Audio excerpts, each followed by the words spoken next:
ayat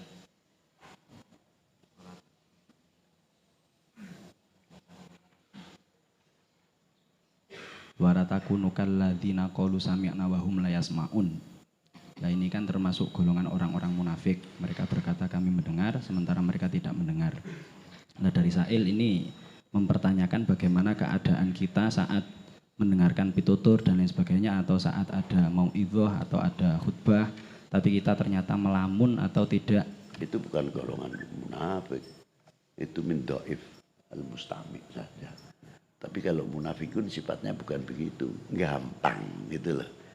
Jadi dasarnya dia sudah dengar ngerti ngono, dengar begini, tapi dia kan gampang, masa bodoh kan. Itu memang sifat daripada sifatul munafikin. Berbeda dhaiful insan, karena dibandingkan dengan kelemahan kita ya jangan dimasukkan ke golongan nifak itu tadi.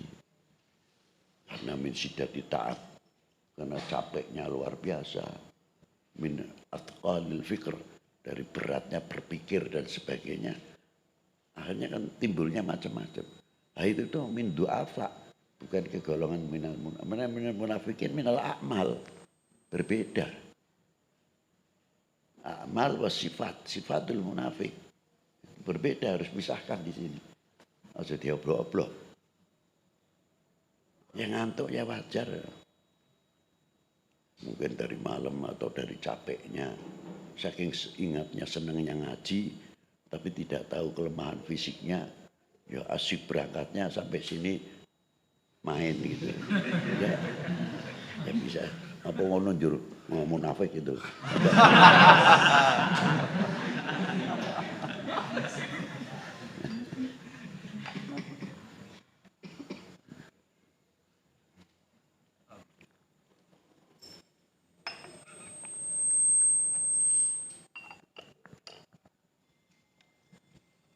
Untung-untung ngantuk aja udah ngelindur ya udah untung.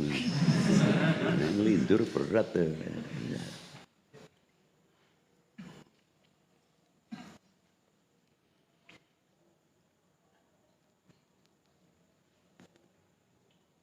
Ada orang dari ngantuk emen biasa adzan.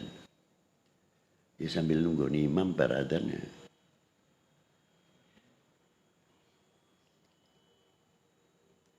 Nah, rupanya ada orang datang. Jawilku karepe kenal gitu loh. Salaman biasa jawil terus salaman gitu. Sing dijawil iku telat karo ngantuk, dijawil ngene langsung ya Allahu Akbar, Allahu Akbar. Masih makmum urung akeh urung apa. Ini masih dia sendirian, hanya berapa orang, saya nunggu imam. Dia datang aja ini. Biasanya sudah salaman sana, salaman sini. Ini saya ngantuk, pikirnya dijawil jak salaman. Pahamannya beda, jawil ini langsung berdiri. Allahu Akbar, Allahu Akbar. La ilaha illallah. Aja bingung ngaling-ngaling imamnya. Ya, lanjut ya.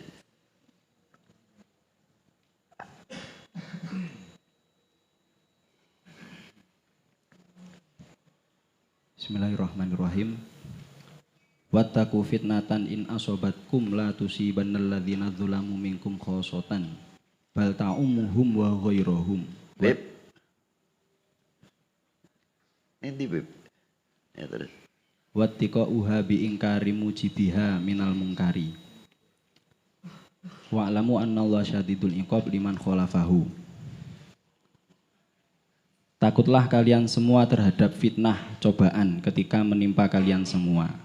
Yang mana fitnah itu tidak akan menimpa orang-orang, benar-benar tidak akan menimpa orang-orang yang zalim di antara kalian semua saja, tetapi akan itulah siapa ini di katanya. Itulah siapa ini buri ya.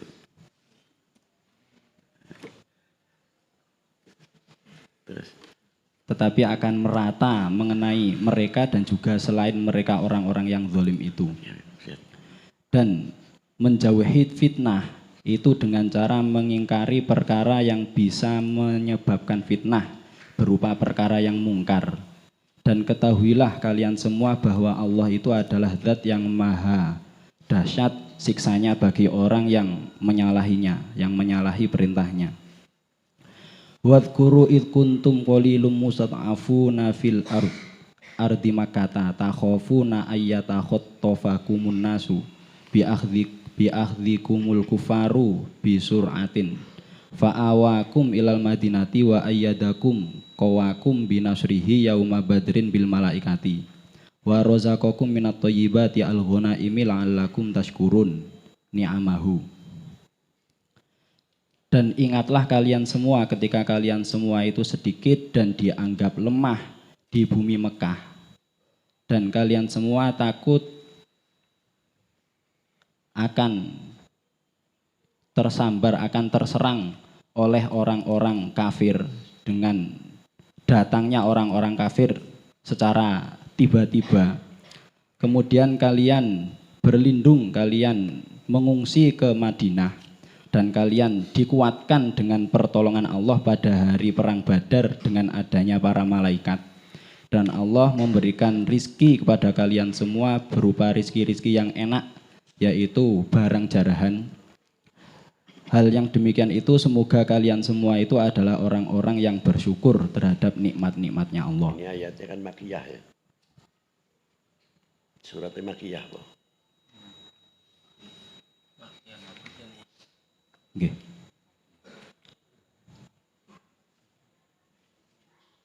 Madaniyah illa wa id yang kurubikal ayat famakiyah. Makiyah kan? Makiyah.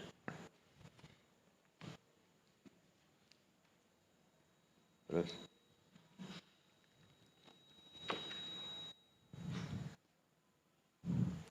wa nazala fi abi lubabata marwana bin adil mungzir wa qad ba'athahu sallallahu alaihi wasallam ila bani quraidzata liyang zilu ala hukmihi fastasyaruhu fa asyara ilaihim annahu adzabhu li anna iyalahu wa malahu fihim. Turun dalam peristiwa menjelaskan Abi Lubabah Marwan bin Abdul Munzir, yang mana Kanjeng Nabi mengutusnya ke Bani Quraidzah untuk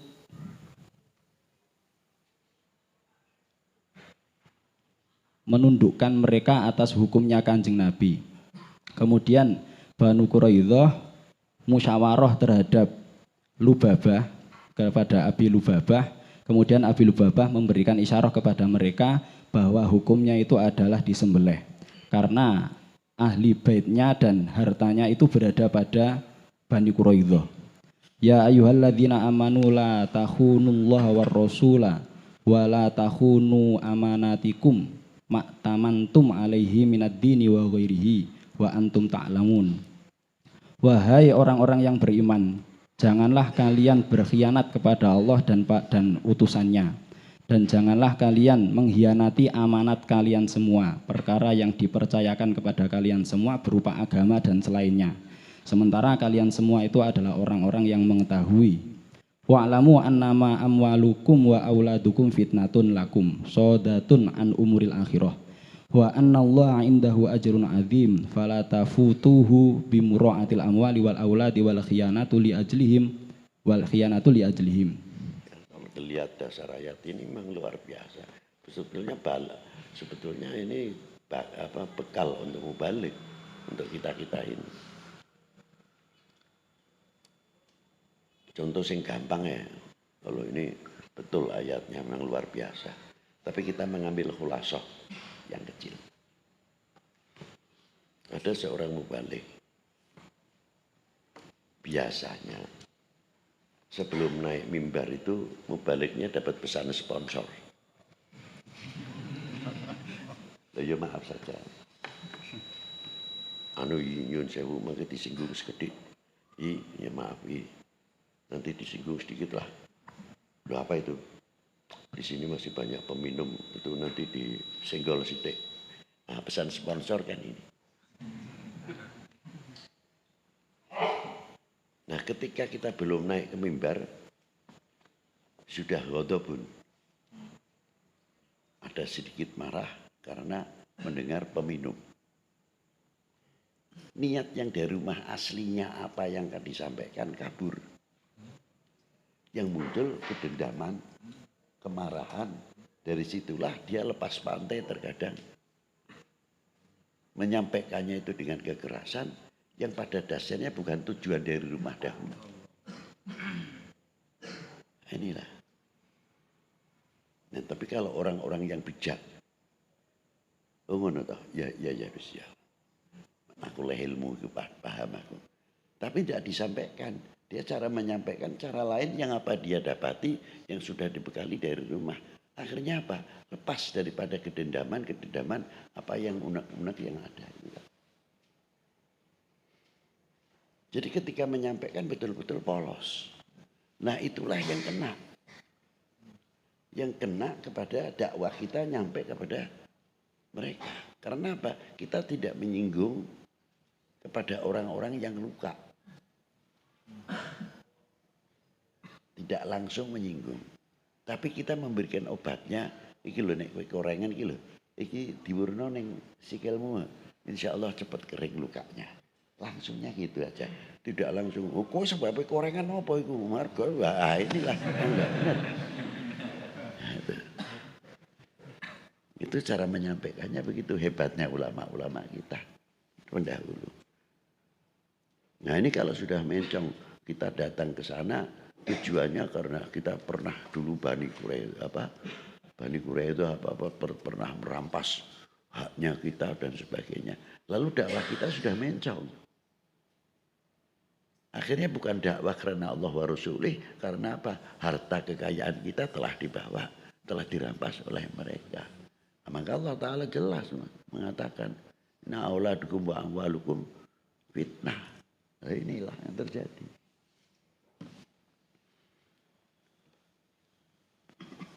Jangankan lagi yang begitu.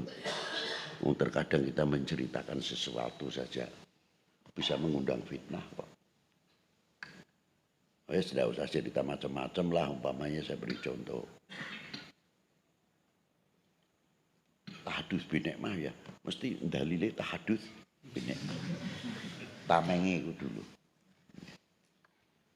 Kamin amalin di atas sawaru bisuratul akhirah is biasa. Ujungnya ya dunya. Apa di antaranya? Aku kula isyarah tahadus binek mah yo. Napa niku? Aku bengi iku ditemoni Kanjeng Syekh Abdul Qadir. Ya alhamdulillah bisa salaman orang ngendika ora, tapi aku dituturi ku Syekh Abdul Qadir. Orang yang mendengarkan di muka kita hebat. Bejo Gus, sampean Gus. Ya pantes mawon. Sampean saged kepanggih. Gongnya metu. Nah, yang satu lagi betul heran dong sampean. Bumbu masake metu. Mau gonge iki bumbu masake metu. Tapi dua orang ini setelah keluar dari rumahnya Gus atau orang yang bermimpi tersebut, ya entah dia mampir entah tidak, dua-dua itu terkadang bergunjing sendiri. Kira-kira ini mlebu akal ora? Wong aku kelakuane bocah iku aku weruh. Saya tahu benar itu kelakuane buadek itu. Ngimpi ketemu Syekh Abdul Qadir Jilani. Lho salah kowe mau ning ngarepe kok ora meneng ae jane apik. Malah ning ngomong wah ya Gus, udah heran gitu. Sampai bisa ketemu malah bumbu masak metune. Nah, ini kan sudah merupakan kemunafikan perilakunya seorang munafik. Sebetulnya dia mendapat cerita itu akan menambah pahala. Akhirnya dia menambah dosa. Karena apa? Yang menceritakan tidak mau simpan ceritanya. Tidak kok betul seleksi benar. Pikirnya kalau dia bisa ngimpi ketemu Syekh Abdul Qadir Jilani, satu kebanggaan. Maksudnya baik maksudnya. Tapi penerima ini belum tentu menambah rahmat. Tapi malah menambah dosa. Nah makanya cerita itu tidak boleh sembarangan itu. Apa mana sidik-sidik ngimpi ketemu Kanjeng Nabi. Ngimpi ketemu Kanjeng Nabi. Nah, tak pikir ngimpi jakdotan au manaman. Ora modele kerentek-kerentekan nganggo ilmu apa gak ngerti aku.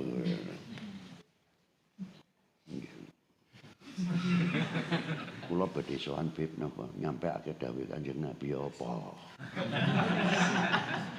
Nah, iku anak sing model ngono iku ya bukan sedikit, banyak. Ya tak wadahi ya karungan bisa.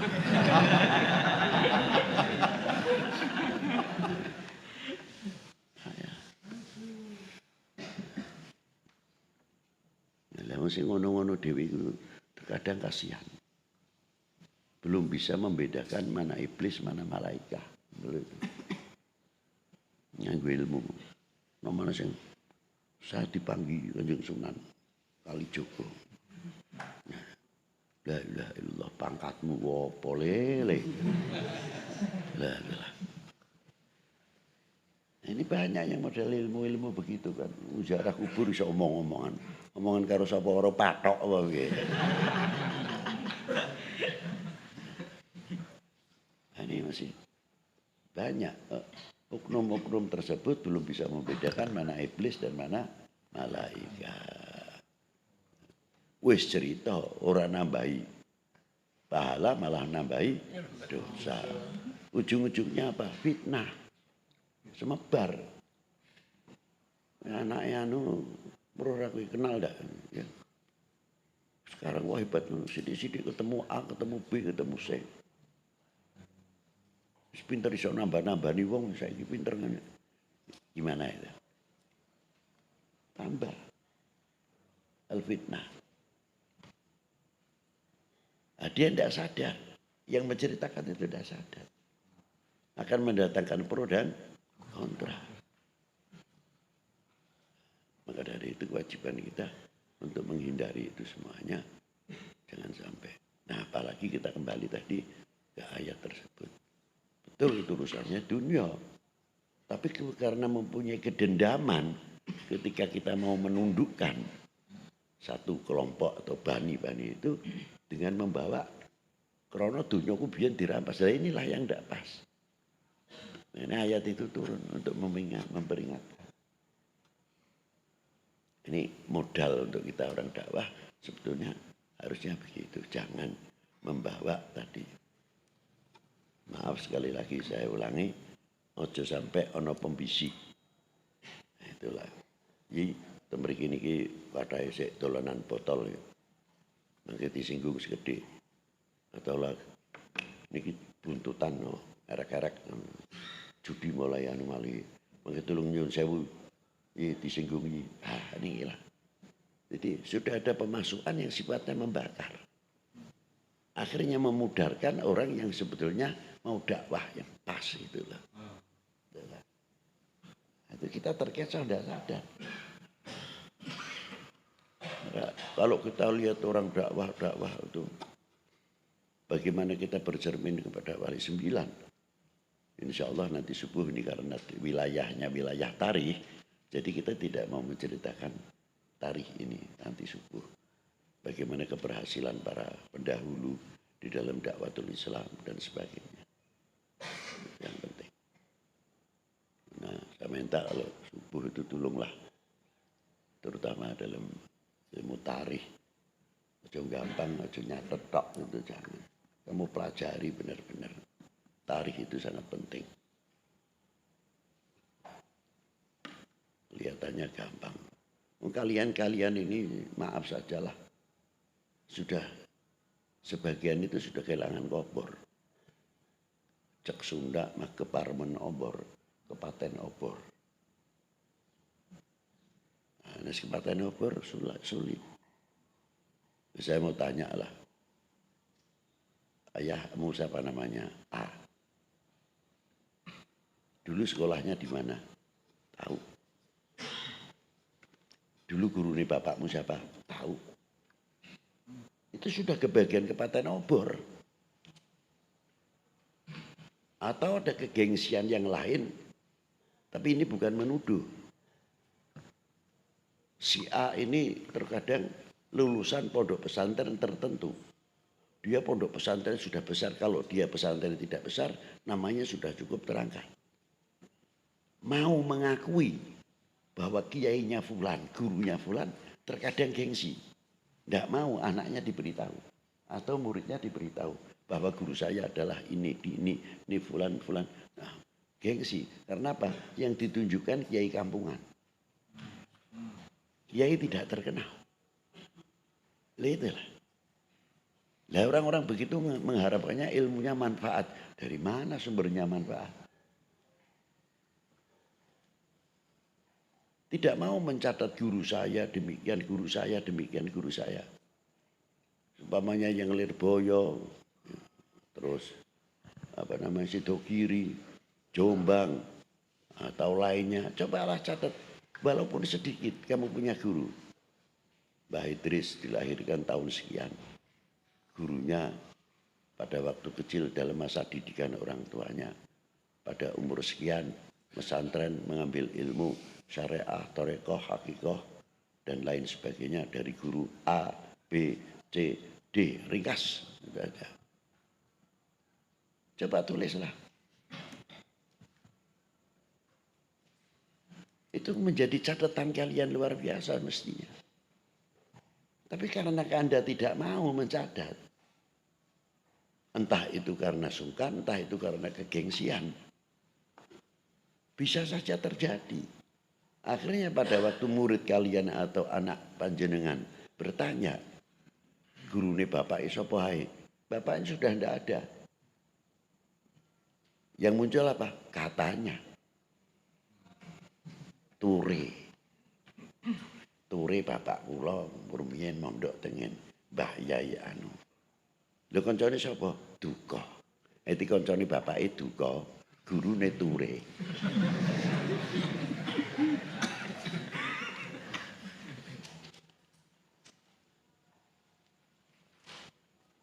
Apalagi sampai ilmu nasab. Waduh, ada yang pakai ilmu nasab pakainya nganggo istikharah bareng. Terus takok wong pinter semua. Iya kuwi putuku. Jotos ya. Ditulis, kula sih tedak turune Mbah Fulan. Catatan secara nasab yang benar enggak punya. Hasil dari begitu dan begitu oleh oknum. Itu sudah dipegang itu, Pak. Tidak sadar bahwa ilmu nasab itu ada kaitannya dengan warosah. Walaupun tidak ada yang diwaris. Ada kaitannya ilmu warosah. Coba diwaris apa? Bukan yang diwaris apa. Hukum warisnya ada. Walaupun tidak ada yang diwaris. Nah itu tidak gegabah. Harap asal aku sih tidak anu. Jebule hasilnya impen, hasilnya istikharah. Tahunnya lagi tidak pas lagi. Nah inilah. Nah, supaya kita tidak kepaten obor. Mengapa terjadi yang demikian? Ya karena kesalahan kita tidak mau catat mencatat. Akhirnya bagi orang-orang yang tidak suka dengan para aulia, para ulama, lebih-lebih Wali Songo, dianggapnya sejarah Wali Songo fiktif. Itu yang terjadi. Karena kalian tidak mau. Apalagi di daerah Panjenengan Piyambak. Di tempat saya ada makam tua, terkenalnya orang kampung menyebutkan namanya Mbah ini atau Buyut ini. Kalau di Madura namanya Mak Bujuk. Bujuk itu gantinya Buyut. Kalau daerah kita Buyut mengocak-ngocak di Madura, kenapa pendidikannya Mak? Bujuk. Sorry bahasa Inggris kita.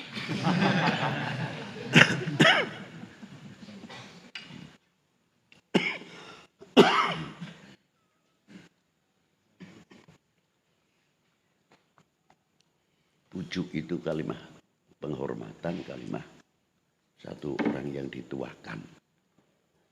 Walaupun meninggalnya masih muda, tapi sudah golongan yang dituakan menggunakan bujuk.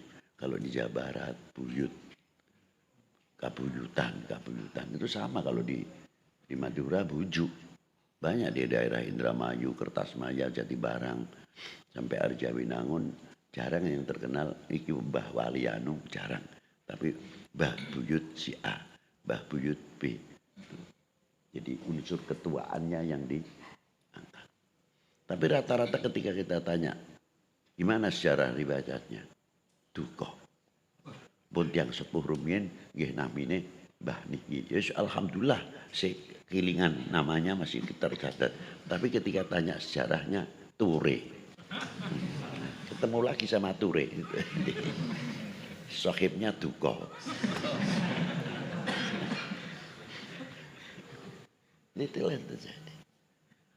Makanya untuk menjaga supaya kita tidak kehilangan obor, harus pandai-pandai mencatat kalian yang di Sidogiri, yang di Ploso, yang di mana namanya, di Terboyo, Jombang, Tebuireng, Bendokerep maupun Buntet dan Babakan, Gembok, terus di mana Kempek.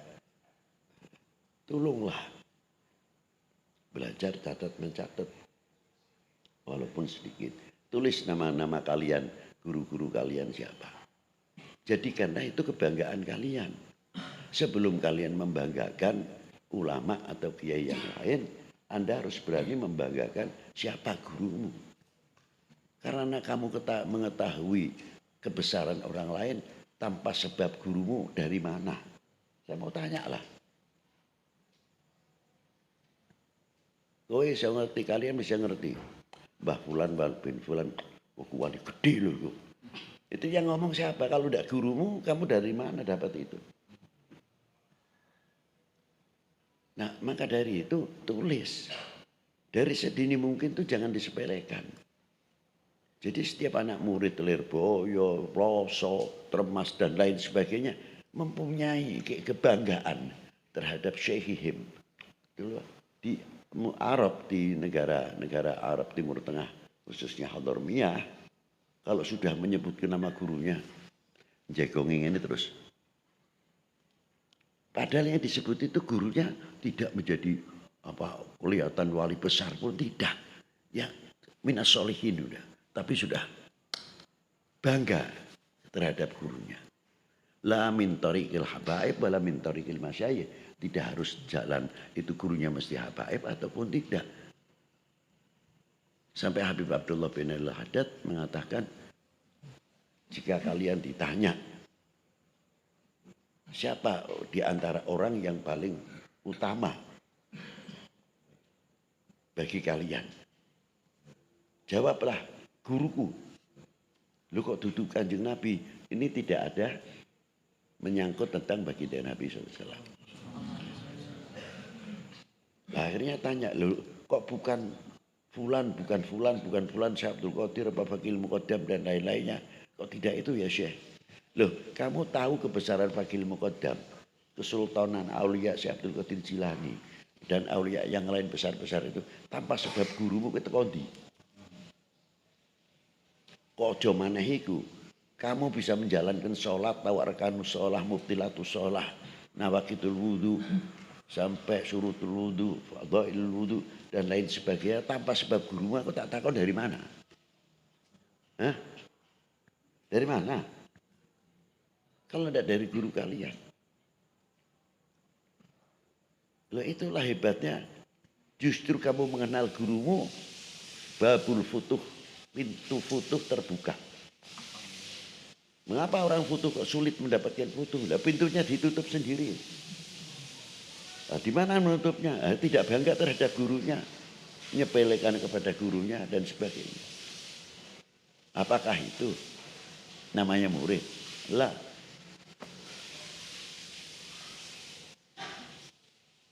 Saya pamer ya. Saya pribadi. Saya itu masih sampai sekarang guru SR, dulu belum SD. Saya itu masih ingat semuanya. Dan tak tulis guru-guru saya. Padahal guru SR, sekolah rakyat. Kepala guru SR 9. Namanya Pak Bangun Kusumo. 2 Bu Hartati, ketiga Bu Sudirah, ketiga Bu Syehah, keempat Bu Pak Hartoyo, kelima Pak Basuki, keenam Pak Bu Ibu Rahayu. Saya tulis sedikit sejarahnya. Dan guru saya di Salafiyah Al-Habib Ahmad bin Ali Al-Attas, Habib Muhammad bin Hussein Al-Attas, Al-Habib Husain bin Hashim bin Yahya, Syekh Ahmad bin Mahfud, Al-Palembangi, guru Quran saya. Al-Habib Hamid Al-Habsyi, Al-Habib Abu Bakar Al-Atas bin Abdullah. Saya tulis semuanya. Padahal saya di sekolah Salafiyah hanya sampai kelas 3. Dari kelas 3 itu langsung kita terus langsung ke Indramayu. Ke wak saya yang mempunyai madrasah di sana. Dan saya umur 14 tahun pada waktu itu berangkat ke wak saya, kakak kandung abah saya. Saya dimasukkan untuk bagian masuk mengajar. Jadi saya sudah mengajar umur 14 tahun. Itu di daerah Kertasmaya. Kalau mungkin ada santri, di sini ada dari Babakan, ada enggak? Dari Babadan, Cirebon. Kampung Babadan, Tanajar. Itu kalau saya datang ke sana, santri-santri saya sudah jalannya ada yang pakai tongkat. Itu umurnya lebih tua dari saya. Ya kalau panggil saya sekarang sampai saya Pak Ustadz. Itu yang mengajar. 3 tahun lalu saya teruskan pondok di Cirebon, melanjutkan di Pondok Kerep dan lain sebagainya, terusnya sampai selesai terakhir di guru saya Mbah Ki Abdul Malik, pertama kali di Jabal Abi Kubes di Mekah dan selanjutnya di Purwokerto selama 11 tahun. Jadi saya 70 tahun menikah, tapi istri saya masih saya sering tinggal. Beberapa bulan masih tetap mengejar sampai selesai tahun 1982 baru mulai istiqomah di Pekalongan. Itu pun sedikit demi sedikit. Itu begitu, pengalaman dan pengalaman. Saya dididik oleh orang tua saya, Habib Ali bin Hashim, almarhum ayah saya menguasai 27 bahasa, conversation. Jadi saya dari kecil itu sudah dididik bahasa Arab, bahasa Inggris, bahasa Belanda, dan beberapa bahasa daerah, Kromo Inggil terutama. Makanya saya umur 14 tahun sudah banyak menguasai sekadar kapasitas anak-anak pada waktu itu. Didikan dari orang tua. Nah, itu kebanggaan. Bukan ilmunya yang begitu ayahanda. Luar biasa ilmunya, tidak. Mungkin kitab-kitab yang seperti Qatrul Ghaith, Tijan Darori, Ta'lim Al-Muta'alim, Safinatun Najah, Sulam Taufik, Usfuriyah, dan lain-lain bangsa kitab terus Fathul Mu'in dan bukan syarahnya. Sampai beberapa habaib Pekalongan kalau mengatakan Habib Ali bin Hashim itu kitab berjalan. Sebab yang dihafid itu bukan satu kitab. Kitab yang tipis-tipis itu hampir rata hafid. Ya, Satibi itu kitabnya hafid. Cuma Al-Walid, bapak saya itu meninggal masih muda umurnya. Masih 41 tahun. Saya umur sekitar 14 tahun. Itu diantaranya. Dan dididik oleh orang tua saya. Jangan sekali-kali kamu merendahkan, melupakan gurumu. Itu tekanan abah saya.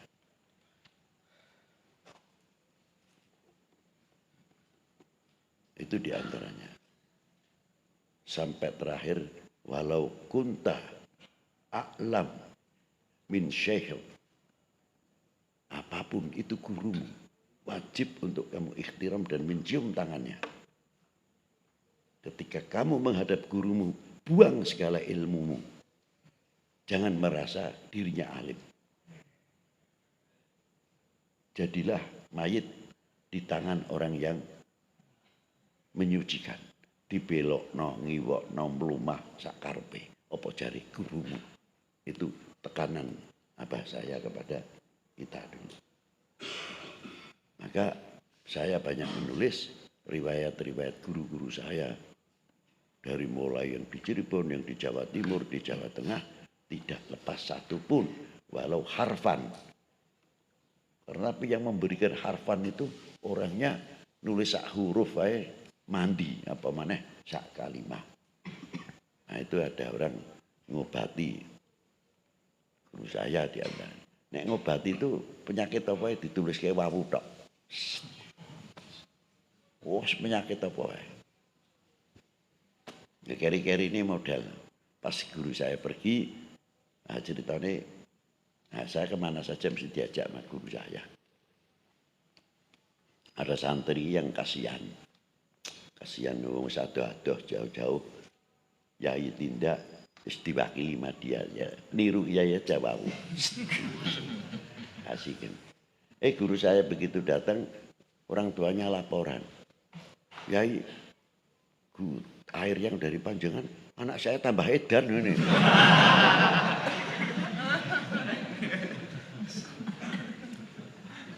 Lah tanya, lo supaya apa wong aku ora ngeki banyu kok. Saya tidak memberikan air kepada kalian kok. Nggih, tapi santri Panjenengan diundang. Kowe sing njamel. Nggih Yai, daripada kasihan iku dia. Lho amumu beda.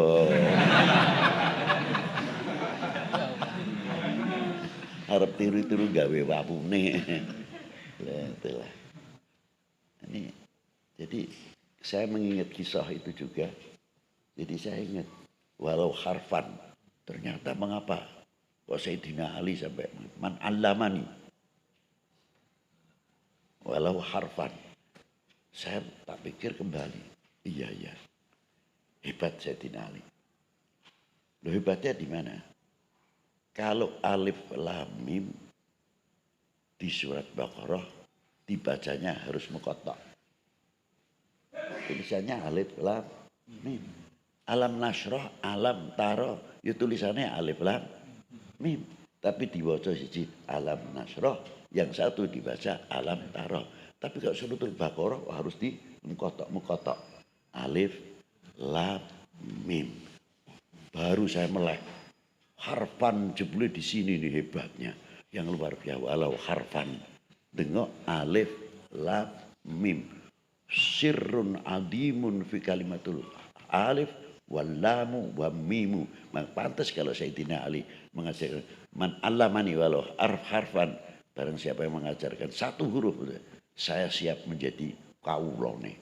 Uluh hebatnya. Ternyata nilainya satu huruf begitu luar biasa. Li ahli sirrun, terhadap orang yang ahli mengetahui tentang rahasia fi harfil Quran wa sunnati Nabi sallallahu alaihi wasallam. Hebat ini kan. Anak kowe itu aja tiru-tiru wawu, kok tekan ngomah niru wawu.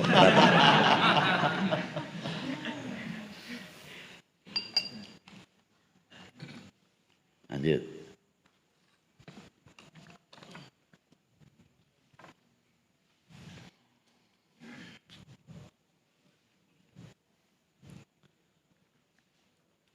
Dan ketahuilah bahwasanya harta-harta kalian dan anak-anak kalian itu adalah fitnah bagi kalian yang mencegah dari perkara-perkara akhirat. Dan sesungguhnya Allah itu di sisinya terdapat ganjaran yang agung. Maka janganlah kalian semua kehilangannya dengan memperhatikan harta dan anak-anak dan berkhianat karena harta dan anak-anak. Wa nazala fi taubatihi ya ayyuhalladzina amanu in tattaqullaha bil inabati wa ghairiha yaj'al lakum furqanan bainakum wa baina ma takhafuna fatanjuna wa yukaffir ankum sayyi'atikum wa yaghfir lakum dzunubakum wallahu dzul fadlil azim. Dan turun ayat yang menjelaskan taubatnya Abi Lubabah.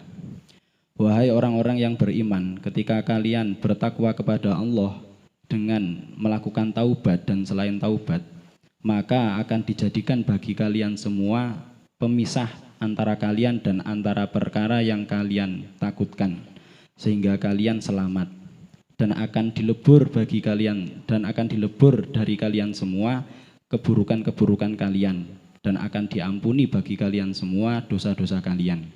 Dan Allah adalah zat yang memiliki anugerah yang agung. Wadhkur ya Muhammad id yamkuru bikal ladzina kafaru wa qad ijtama'u lil musyawarati fi sya'nika bidarin nadwati liyuthbituka yuthikuka wa yahbisuka au yaktuluka kulluhum qatlata rajulin wahidin au yukhrijuka mim makata wa yamkuruna bika wa yamkurullaha bihim bitadbiri amrika bi an auhailaika ma dabaruhu wa amaraka bil khuruji wallahu khairul makirin a'lamuhum bihi. Dan ingatlah wahai kekasihku Muhammad, ketika engkau diperdaya oleh orang-orang kafir yang mana mereka berkumpul untuk bermusyawarah mengenai keadaanmu di Darun Nadwah untuk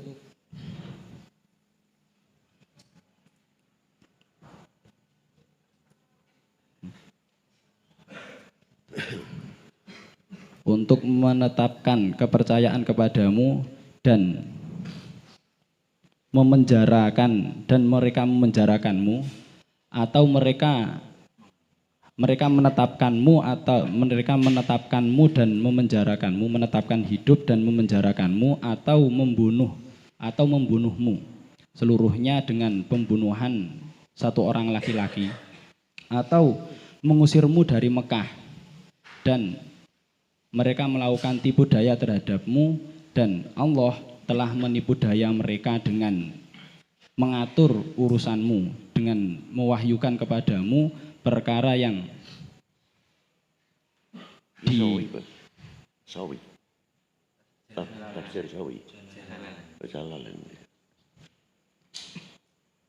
dengan mengatur urusanmu, dengan mewahyukan kepadamu perkara yang direncanakan oleh mereka, dan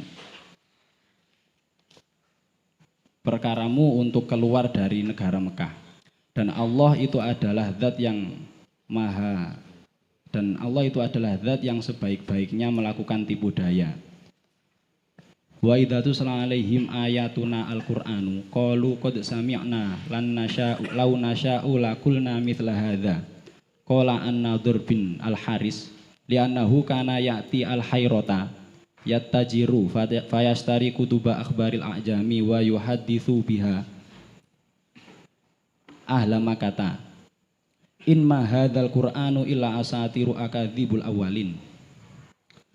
Ketika dibacakan kepada orang-orang kafir ayat-ayatku, yaitu Al-Quran, mereka akan berkata, kami benar-benar telah mendengarkan. Seandainya kami ingin, niscaya kami akan mengucapkan sebagaimana Al-Quran yang telah Al-Quran ini.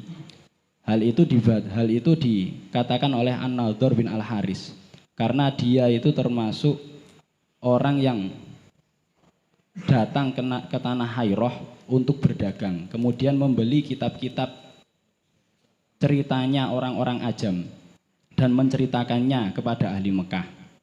Tidaklah Al-Quran ini kecuali adalah cerita-cerita kebohongan orang-orang terdahulu. Wa idh qalu Allahumma in kana hadza alladzi yaqra'uhu Muhammadun huwa al-haqqu al-munazzalu min indik fa'amtir alaina hijaratan minas sama ya'wi'tina bi'adzabin alim mu'limin ala ingkarihi qalahu an-nadhr wa ghairuhu istihza'an wa ihaman annahu ala basiratin wa hazmin bibutlanihi.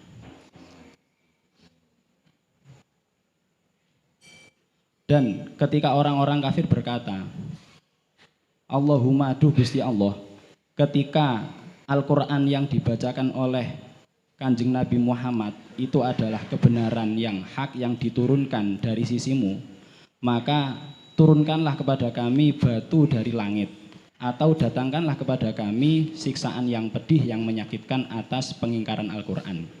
Hal itu dikatakan oleh An-Nadhr dan selainnya karena menghinakan dan memberikan isyarah terhadap Al-Quran, bahwa mereka itu memiliki basiroh dan memiliki keyakinan akan batalnya Al-Quran. Qala ta'ala wa ma kana Allahu li'adzibahum bima sa'aluhu wa anta fihim li'anal adzaba idza nazala amma wa lam tu'adzab ummatun illa ba'da khuruji nabiha wal mu'minina minha. Dan tidaklah Allah itu akan memberikan siksaan dengan memberikan permintaan mereka sementara engkau masih berada di antara mereka, karena siksaan ketika diturunkan itu akan menyebar dan umat itu tidak akan disiksa kecuali setelah keluarnya nabi mereka dan orang-orang mukmin dari tempatnya. Wa ma kana Allahu mu'adzibahum wa hum yastaghfirun. haitsu yaquluna fi tawafihim ghufranaka ghufranaka wa kilahum al-mu'minuna al-mustad'ifuna fihim kama qala ta'ala lau tazayyalu la'adzabna alladziina kafaru minhum adzaban alima. Dan tidaklah Allah itu menyiksa mereka sementara mereka itu meminta ampunan. Sekira mereka berkata dalam tawaf mereka, ghufronaka, ghufronaka, kami minta ampunan kepada engkau. Dan dikatakan umat itu adalah orang-orang mukmin yang dianggap lemah di antara mereka. Sebagaimana yang difirmankan oleh Allah, seandainya orang-orang mukmin itu berpisah, niscaya kami akan menyiksa orang-orang kafir di antara ahli Mekah dengan siksaan yang pedih. Wa ma lahum alla yu'adzibahumullah bisayfi ba'da khurujika wal mustad'ifina wa 'alal qawli al-awwali hiya nasikhatun lima qablaha wa qad adzabahumullah bi badrin wa ghairihi wa hum yasudduna yamna'una nabiyya sallallahu alaihi wasallam wal muslimina anil masjidil harami ayatufu bihi wa makanu awliya'ahu kama za'amu. Dan perkara yang dimiliki oleh mereka dan perkara yang diperuntukkan untuk mereka dengan cara disiksa oleh Allah dengan pedang setelah keluarnya engkau dan orang-orang yang lemah dari Mekah. Dan menurut kaul yang pertama, ayat ini menyalin, menasakh terhadap ayat sebelumnya. Dan Allah benar-benar telah menyiksa kepada mereka dengan perang Badar, dalam perang Badar dan selain perang Badar. Dan mereka itu adalah orang-orang yang mencegahmu, orang-orang yang mencegah Kanjeng Nabi Shallallahu Alaihi Wasallam dan orang-orang Muslim dari Masjidil Haram untuk melakukan tawaf di sana. Dan tidaklah mereka itu adalah orang-orang yang menguasai sebagaimana yang mereka sangka. In ma auliya'uhu illal muttaquna walakinna aktsaruhum la ya'lamun. Alla wilayata lahum alaihi. Tidaklah orang-orang yang menguasai kecuali orang-orang yang bertakwa. Tetapi kebanyakan orang-orang ahli Mekah itu tidak mengetahuinya bahwa tidak ada kekuasaan bagi mereka tidak ada kekuasaan bagi mereka. Wa makana sholatuhum indal baiti illa mukaan sofiron wa tasdiyatan tasfiqon ay ja'alu dzalika maudhi'an sholatihim allati umiru biha fadzukul adzaba bi badrin bima kuntum takfurun. Dan tidaklah sholat mereka di Baitullah kecuali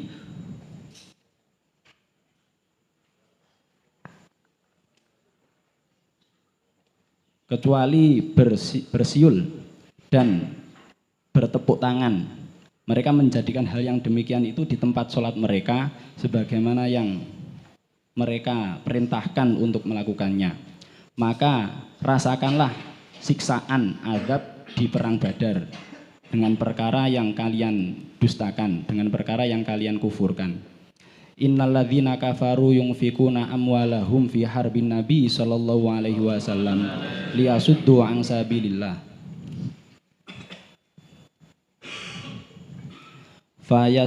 fasayung fikunaha thumma takunu fi akibatil amri alaihim hasratan nadamatan li fawatiha wa fawati ma qasaduhu thumma yulabuna fid dunya.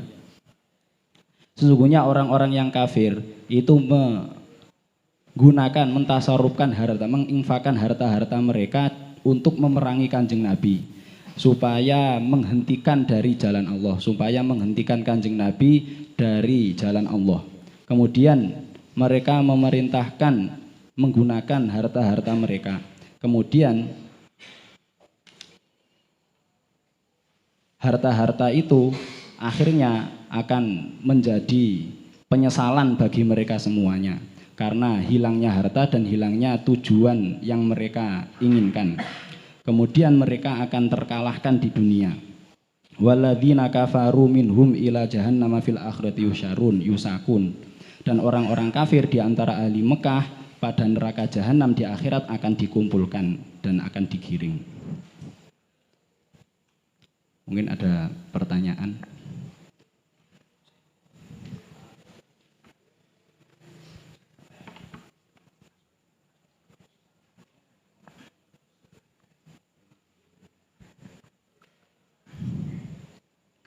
sewu nyuwun irsyad masalah wau diwaosaken teng qala ta'ala wa makanallahu li'adzibahum bima sa'aluhu wa anta fihim. Ketika engkau wahai Habibi Muhammad masih di situ, tidak akan diazab. Di anal azab idza nazala amma walam tu'adzab ummatun ila ba'da khuruji nabiha wal mu'minina minha. Dan tidaklah umat diazab kecuali setelah keluar nabinya dan mukminin minha. Kula wekdal wau Pak Ya'lu nerangaken niku emut teng Ihya niku wonten setunggal hadis.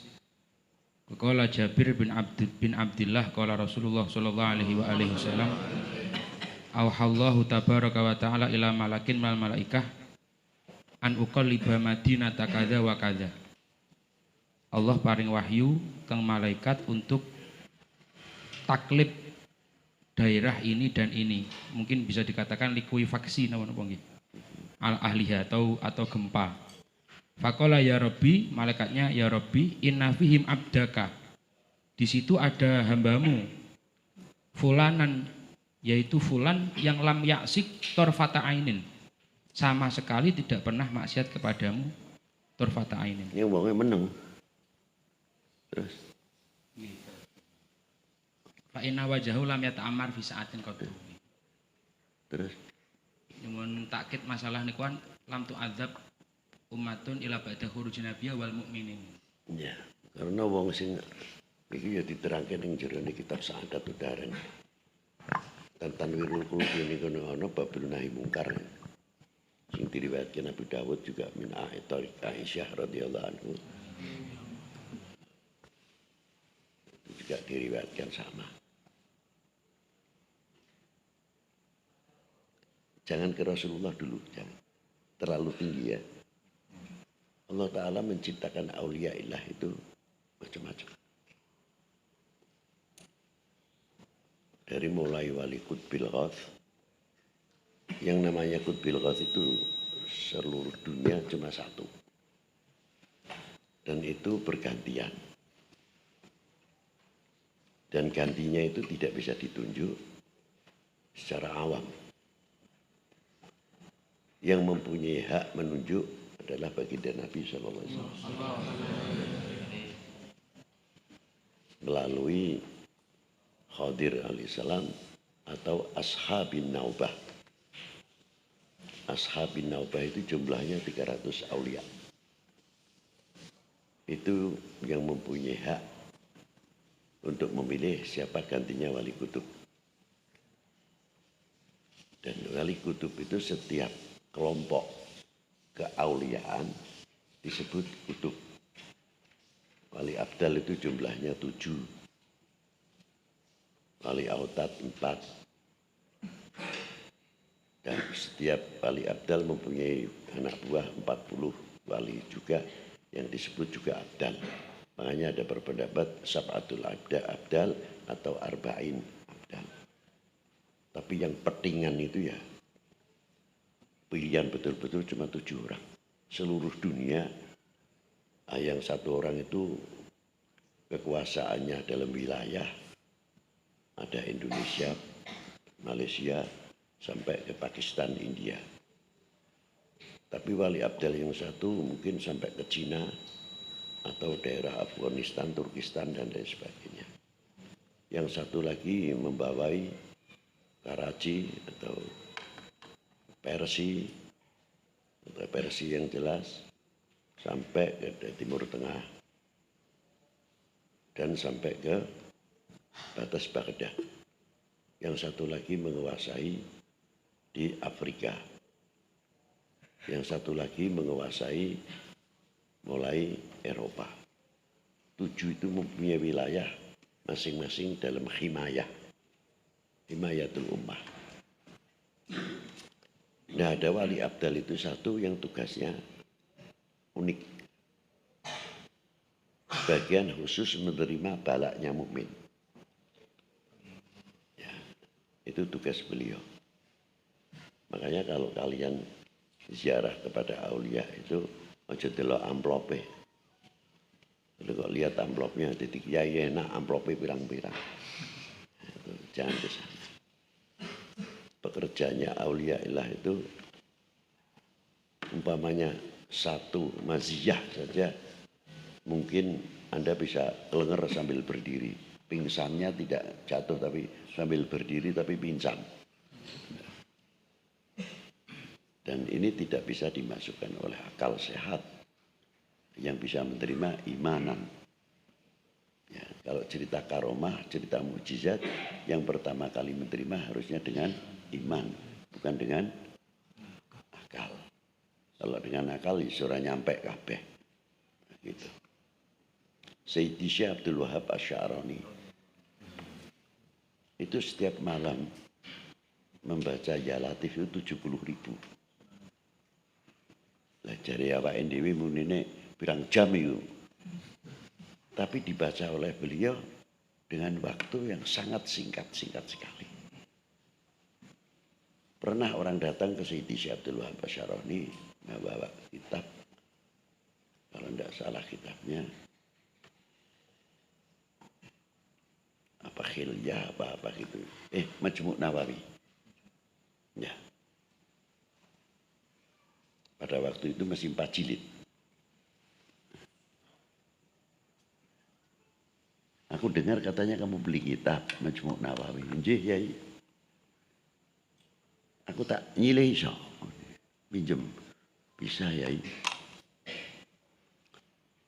Kasihkan. Udah Sayyidi Syekh Abdul Wahab Asy'arani. Dibawa ke kamar setengah jam belum ada, sudah keluar kitabnya. Nyah, gonen balik wis rampung. Dibuka dari mulai awal alhamdulillah sampai akhir kitab sudah absahan Imam Nawawi. Absahannya Sayyidi Syekh Abdul Wahab Asy'arani. Lagi ngabsahannya sepiro cepete.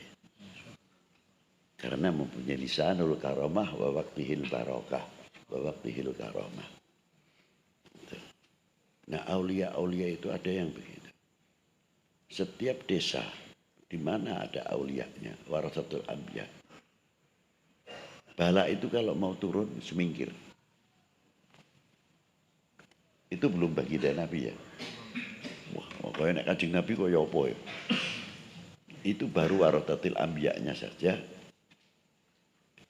Walau kana fi kuburihim, walaupun di kuburnya, tugas auliail abdal tetap masih membantu aulia-aulia yang hidup syar'an, ikut menjaga balaknya. Itu diantaranya. Jadi tidaklah heran kalau daerah tersebut menjadi aman. Tapi sebaliknya, yang diriwayatkan oleh Sayyidatina Aisyah di dalam kitab Tanbirul Qulub bab masalah tahdir orang yang tidak pernah amal ma'ruf nahi mungkar. Nah, di sini walau kana amilan solehan, tapi hanya kepentingannya untuk pribadi dan mempunyai sifat masa bodoh, tidak mau tahu orang lain. Nah, ditanya sama Rasulullah, ya Rasulullah, di situ tempat ada seorang yang alim begini-begini. Apakah bala itu tetap masih turun? Dijawab oleh baginda Nabi, turun bala itu. Karena apa? Al-alimus sakitun. Orang yang alim itu hanya untuk pribadi. Diam, sifatnya masa bodoh. Nah, bala tetap akan turun. Wakadzalika, mengapa di zaman Rasulullah kok bala bisa turun kembali? Karena dengan para sahabatnya, jangankan lagi baginda Nabi, para sahabatnya sendiri semua rata-rata bisa menepis nahi mungkar, bisa berjalan amal ma'rufnya dan nahi mungkarnya. Jadi ditinggalkan oleh Rasulullah, ditinggalkan oleh para sahabat, ya turun otomatis, penyangganya sudah tidak ada. Nah itulah. Jadi kepentingannya orang mahabbatul ulama, mahabbatul aulia. Saya tadi di desa Anda ada wali siapa, mbok yo ditulis dan sebagainya. Karena tidak terlepas para beliau-beliau tibalokan nafi kuburihim, dia masih tetap himayatul ummah. Itu hebatnya. Paham ya? Cukup ora? Siapa soalnya? Apa sih?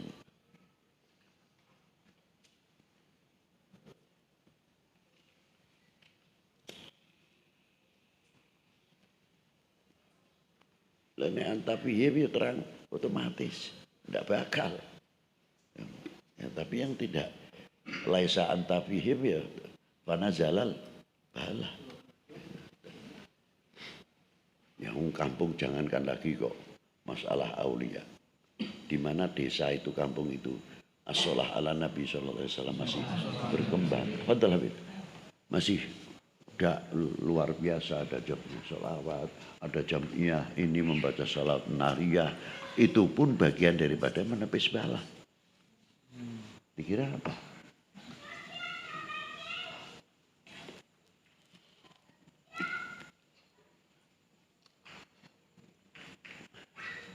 Satu contoh kita mengambil ulasah saja. Ya dikatakan tidak tepat ya bisa. Man shalla alayya marratan wahidatan sallallahu alaihi biha asyran. Dan akhirnya man shalla alayya alfa marrah haramallahu jasadihi ala nar. Ya. Nar itu dibandingkan siksa kubur masih lebih dahsyat mana? Antar neraka dan siksa kubur. Tidak ada lawan kan? Itu ada jaminan.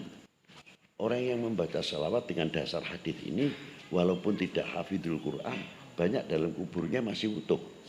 Karena apa? Dengan dalih itu tadi. Man shalla alayya alfa marrah, ya, haramallah jasadihi. Itu. Dengan dasar itu. Nah orang-orang yang di dalam kubur dengan as-sholah ala Nabi saja bisa menangkal siksanya kubur, apalagi yang di siksa neraka, apalagi bentuknya wujudnya bala yang di dunia ini. Kalau kita kembalikan, jadi dengan adanya sholawat yang begitu kan luar biasa.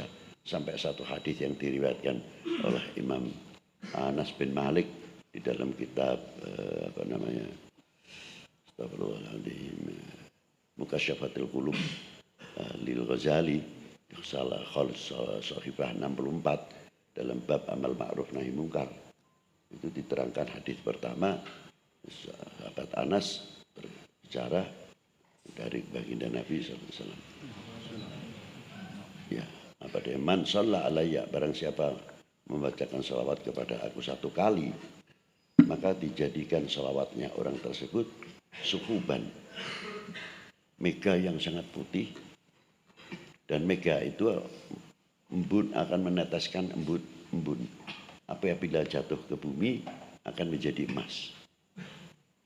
Apabila jatuh ke gunung akan menjadi perak. Dan apabila itu jatuh ke lubil, man lam yu'min, bagi orang yang belum beriman akan beriman. Itu mimbar ratus salawat ala Nabi, itu kuat hadisnya. Ada ndak? Ya, aku perasa aku Mukasyafatul Qulub. Iya kan? Ya, itu diantaranya. Nah, salawatnya sampai begitu hebatnya. Kalau jatuh ke bumi itu bisa jadi emas. Nah, apakah terus jadi butiran emas? Ya tidak. Emas itu benda satu barang yang berharga. Kalau bisa menjadi barang yang berharga, bahwa bumi ini yang tidak berharga akan menjadi berharga. Artinya naik harganya, bukan. Yang tadinya tidak subur menjadi subur. Yang tadinya bumi ini dianggap tanah gundul remeh, begitu akan menjadi subur dan luar biasa. Dan subur ini dua-duanya. Kalau tidak subur di dalam pertaniannya, subur diniyah, apa yang ada di dalam kaumnya itu. Contohnya Hadramaut. Nah, kalau Hadramaut itu tarim, sewun, ainat, garah, sampai hurfah. Ya kita mau lihat apa di sana? Dari jauh aja rumahnya sudah kelihatan. Karena banyak lapangan, padang pasir, dan tanaman paling banyak pohon siwak. Kalau tidak pohon siwak, kurma yang terbanyak. Sayuran itu adanya di Masileh sama di Gharat. Itu tempatnya sayuran, pertanian itu. Tapi orangnya kok bisa hidup luar biasa dan mambail ulum. tokoh-tokoh ulama yang luar biasa seperti Ibnu Hajar sendiri adalah lahiran Yaman. Ya. Dari Ibnu Hajar itu, dan beberapa tokoh-tokoh ulama seperti Syed Yusuf, Muhammad bin Yusuf Al-Qasasi itu juga Yamani, dan banyak sekali kalau kita hitung tokoh-tokoh Hadramiyah yang menjadi ulama-ulama yang luar biasa. Tapi tanahnya gatal, tanahnya kering. Tapi malah suburnya ulama aulia minas solihin kibaril aulia yang luar biasa. Jadi kita kembali kepada hadis itu tadi, apabila jatuh kepada suatu tanah akan menjadi emas, melahirkan tokoh-tokoh, melahirkan kesuburan dan lain sebagainya. Wakadarika apabila jatuh ke gunung, gunung itu sering erupsi, sidik-sidik kumat, sidik-sidik encoknya kumat, rematiknya kumat, selalu gelegean masuk angin. Coba kalau lingkupnya di situ mau gelegean mau tidak, ada peredamnya, sholawat di lingkungannya itu banyak sholawatnya, ya insya Allah akan reda dan sebagainya. Itulah diantara apa mana corona. Gunung sing ngono ae nek akeh sholawate bisa reda dan sebagainya. Itulah. Itu satu contoh.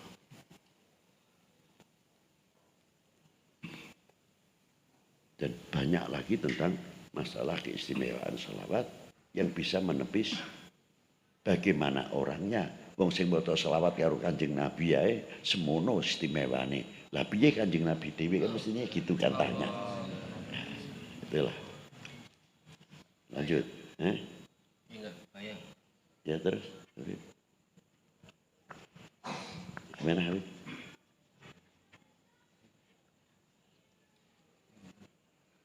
Habib, mau terus ngomong Habib.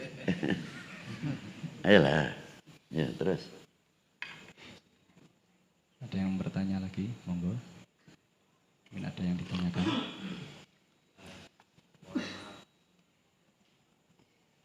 Lupa halamannya berapa di Al-Qaulul Badi itu ada kalimat begini. Saya lupa bahasa Arab. Barang siapa yang membaca sholawat kepadaku, kemudian sholawatnya diterima, maka sholawat pahala daripada satu sholawat itu sama dengan sodakoh makbulah dan sama dengan haji mabrur. Cuman yang belum saya paham itu adalah sumayak balu, kemudian sumayuk balu, kemudian sumatuk balu, kemudian sholawatnya diterima. Yang saya garis bawahi, sholawat yang diterima itu bagaimana? Ya. Keterangannya itu sebenarnya di 193 halamannya Qaulul Badi, kalau tidak salah tadi. Kalau tidak salah sekitar itulah. Tapi kalau di dalam yang akan kita jawab ini cukup di dalam di kitab Afdholis Sholawat ala Nabi SAW, di dalam menceritakan riwayatnya sholawatnya Sayyidi Syekh Abil Mawahib Asyadili. Ketika beliau ditanya sama Rasulullah SAW, manaman, beliau itu yakdotan wa manaman setiap hari tidak bisa dihitung.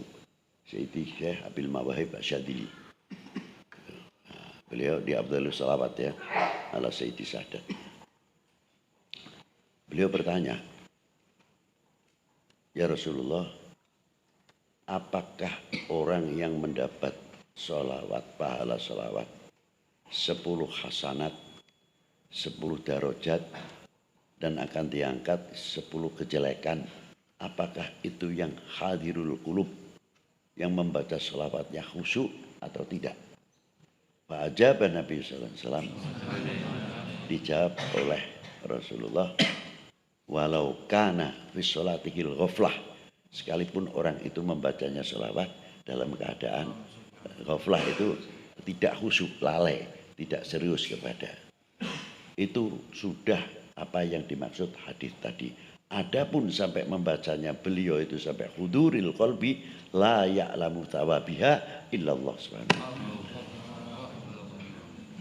Di dalam kitab Sa'adat Udara Afdhalus Sholawat ala Sayyidi Sadat.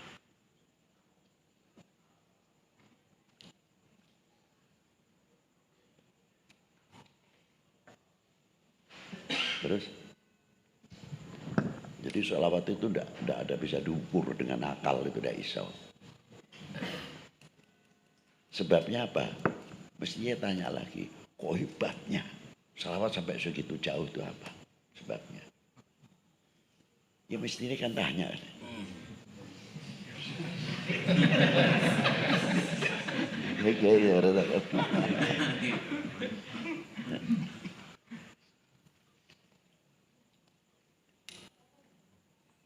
Sudah ada jawabannya. Jawabannya. Coba cara nahune aku katakan kalimah innallaha innani nawa. Tauhid apa bukan itu? Tauhid. Berarti tandes bener kan? Nah, wis dijawab karo Allah Taala.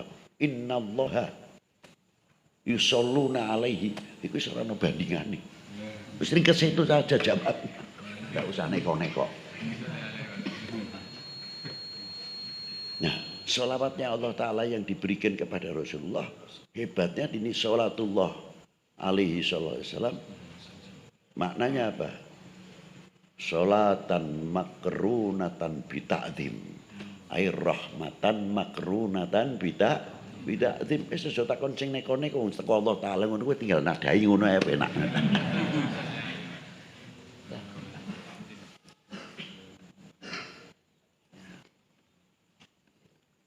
Terus tak arep ora kok ora sida.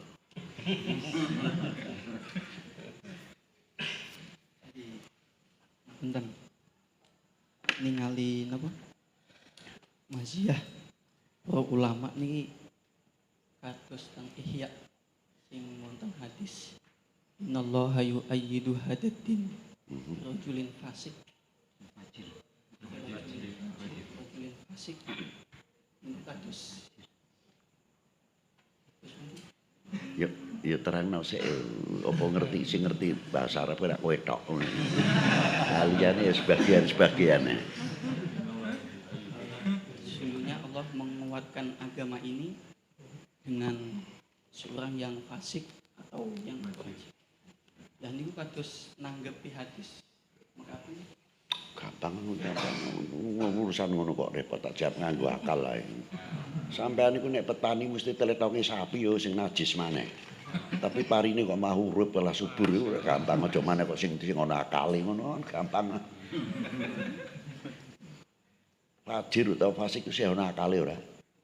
Isi kena didandani. Lah ini sampean dandani telepon wedhus atau telepon kebo dandanane piye? Najis bolak-balik ya najis. Kini semono ditibake ning sawah malah samine sawahe subur, parine subur, sayurane subur. Lah siku gampang jawaban sing ora usah walesa angelihi gampang.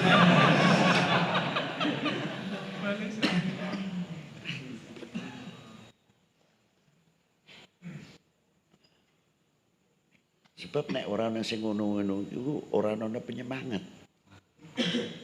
Sebab ana sing fajir, fasik iku dadi pendorong kanggo dakwah kita semakin semangat.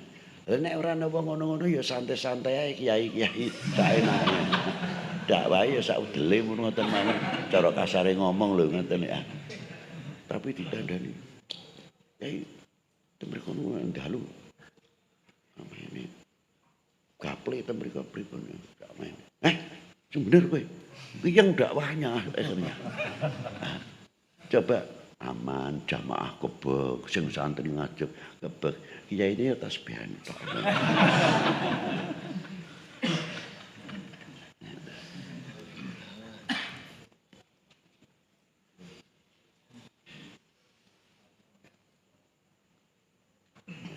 Itu ora kena tolak ukur Gus. Jadi adanya begitu. Nek cara akal jawabannya ya enak tadi.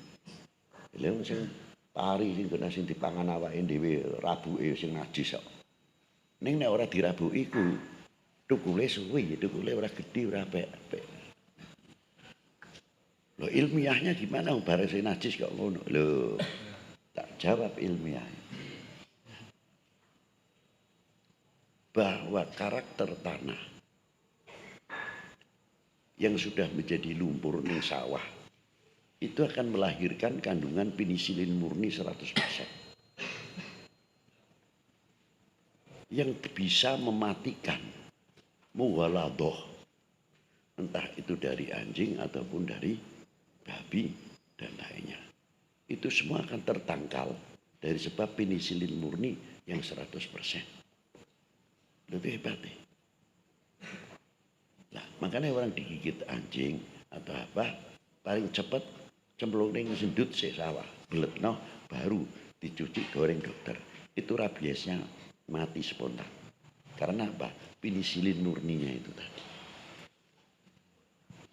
Nah, rabuk-rabuk yang masuk ke tubuh batang padi itu sudah dinetralisir dahulu oleh penisilin murni yang ada di dalam tanah itu sendiri, normal jadinya. Itu secara ilmiahnya.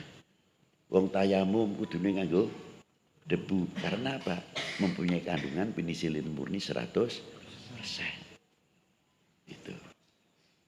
Paham enggak? Nah, tapi tayamum ning aja dihubung-hubungke njur kowe takon maneh. Bib lah nek wong junub pripun tayamume? Apa njur kon wudo guling ning tanah ngono?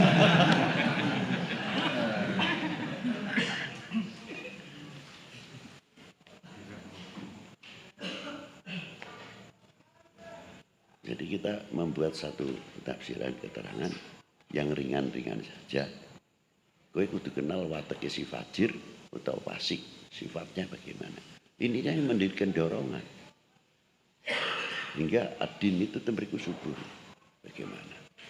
Coba nek Bali Songo mlebu ring Indonesia tanpa bendungan, tanpa halangan sing macam-macam. Malah ya mungkin belempem masuknya. Tidak berkembang. Mengapa kok bisa subur? Karena tangannya Wali Sembilan luar biasa. Ya. Dan jangan sekali-kali berpendapat bahwa Wali Sembilan itu masuknya ke Indonesia dengan adu kesakten, adu karomah, itu keseliru banget. Ya. Yang namanya adu kesakten, sekalipun menang, bagi orang yang kalah, titik-titik kedendaman atau wirang itu pasti ada. Belum tentu orang itu akan taslim dan gentle pada waktu itu. Makanya para auliyaillah mengeluarkan karomah, apalagi kesaktian. Kesaktian itu berbeda dengan karomah. Kalau kesaktian min karomatil asma, min karomatil huruf, kayak ini siapa yang ngamalke surat Ikhlas, siapa yang ngamalke suratul Ayatul Kursi dan sebagainya, diposoni puasa sekian. Nah, itu orang awam pun sekalipun dia tidak mendapat darajatil aulia, tapi dia akan diberi oleh Allah Ta'ala min karamatil asma'il husna atau min karamatil ayat min ayatillah. Tapi ini aulia ilah lain lagi. Karomah memang pemberian langsung, bukan karena dia bacaannya ini, bukan bacaannya ini. Langsung munuh min Allah Subhanahu wa Ta'ala. Nah, berbeda. Kalau karomah menyentuh orangnya itu dingin, terus sadar. Itu kalau karomah. Ya. Tapi tidak jaminan. Apa jure iso ngetokke karomah itu pasti sak kampung iman kabeh? Belum tentu. Nah, contoh yang gampang. Pada waktu itu Rasulullah dimintai untuk membelah bulan. Nah, yang iman-iman, ya iman, yang tidak, ya tidak. Padahal mereka menyaksikan pembelahan bulan. Nah, itu satu contoh. Untuk menunjukkan boleh mukjizat diberi oleh Allah Ta'ala. Tapi satu yang tidak diberi oleh Allah Ta'ala. Walaupun demikian, taufik wal hidayah bukan di tangan manusia. Taufik wal hidayah biadil maula. Itulah. Nah, itu satu. Jadi para al ulama apa tadi kembali pada lali aku ngomong as-sholah ala nabi ya, sholah ala nabi sallallahu alaihi wasallam sangat luar biasa manfaatnya. Kalian tidak usah repot kalau masuk ke desa-desa yang angker sing ruwet. Dah kalau malam baca sholawat ae ping 313 sholawat Jibril apa sholawat apa terserah kayak kalian. insya Allah desa itu akan yatanawar. Nah, dengan yatanawarnya itu desa, orang yang kena min nuri as-salah Nabi SAW wa taufiqon wa hidayatan, insya Allah itu nantinya. Aja terus bahkan ngene aja begini selawat jangan tinggal. Dan itu banyak saya sudah menyaksikan dan melakukan berapa kali untuk perjuangan-perjuangan pada waktu itu. Saya tidak pernah pidato keras, tidak pernah. Kalau saya tidak cocok dengan orang, saya tidak pernah melontarkan di dalam podium. Ya wonge tak jak mlebu ning kamar, tak jak guyon dhisik, ngopi bareng, terus aku nembe takon. Kowe kenapa kok koyo ngene iki? Aku tuturi ilmune apa ta? Wah ono bae beb ah. Ya ora aku takon kan ora salah. Ya iso ngene iki sebabe rahasiane apa sih jane kowe. Nih, mboten beb. Niku memang kesalahan kita lah. Kula memang mboten ngertos. Ya wis nek iso aja lah. Wis karo udute ya udut ah. Ini sekarang kopi ini udah utuh ya. Serupa itu selingan karo guyon liyane masuk. Ada mimbar kata sholah ala Nabi SAW. Coba nek kowe langsung tuding-tudingan yang ngarep ngono ku wong lara. Nah, para awal 9 itu tidak menggunakan cara itu. Halus sekali. Ilmiahnya jalan. Ya. Besok lah. Insya Allah sehat walafiat. Terus tentang ayat wa'lamu annama amwalukum wa auladukum fitnah. iya. Ya, tentang mriku kejelasannya setiap harta-harta kalian dan anak-anak kalian adalah satu fitnah. Ketika ditinjau dalam masa saat ini, suatu bentuk amwal ataupun aulat-aulat itu yang menjadikan itu fitnah niku pripun sing sekiranya mboten ndadosaken fitnah niku pripun? Lah yang ora kan fitnah pripun dah. Apa orang pegang harta itu besok kowe ora ditakoni zakate priye? Yang terkait dengan hukmul wajibah. Dan anak-anakmu, putri-putrimu juga tidak pernah dididik yang baik dengan ajaran-ajaran yang baik. Apakah tidak mas'ul? Fitnahnya itu bukan sekarang. Fitnah indah Allah. Fitnahnya itu indah Allah.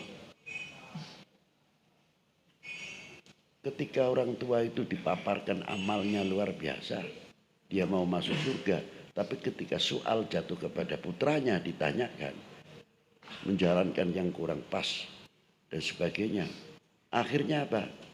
Anak itu tidak jadi, orang tua tidak jadi dimasukkan surga, ketarik karena anaknya merasa anaknya tidak pernah dididik dengan yang baik. Auladukum wa azwajukum fitnah ini ya di sini ini yang terutama. Nah kalau di dunia ya banyak macam-macam lah yang namanya fitnah.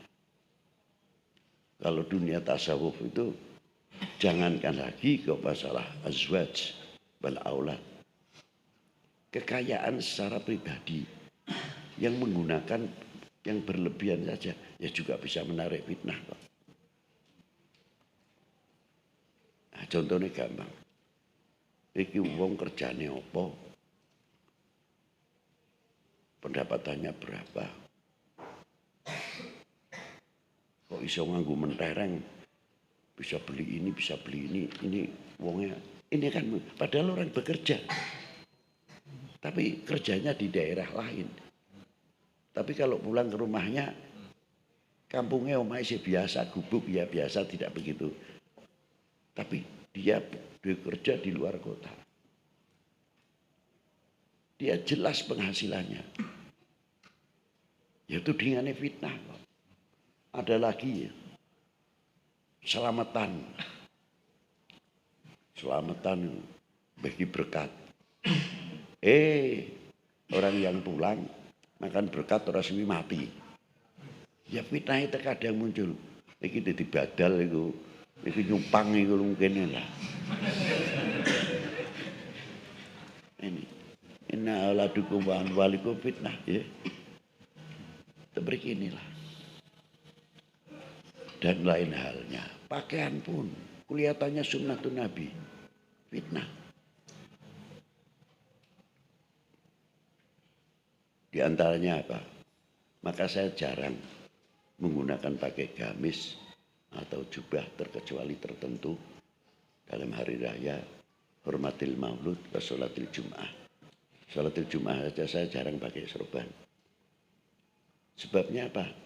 Jangan sampai pakaian yang kita mengangkat sunnatun Nabi akhirnya memukul menjadi fitnah. Bukan sunnah Nabinya yang menjadi, kita yang mengangkat ini tidak pas. Lah buktinya apa?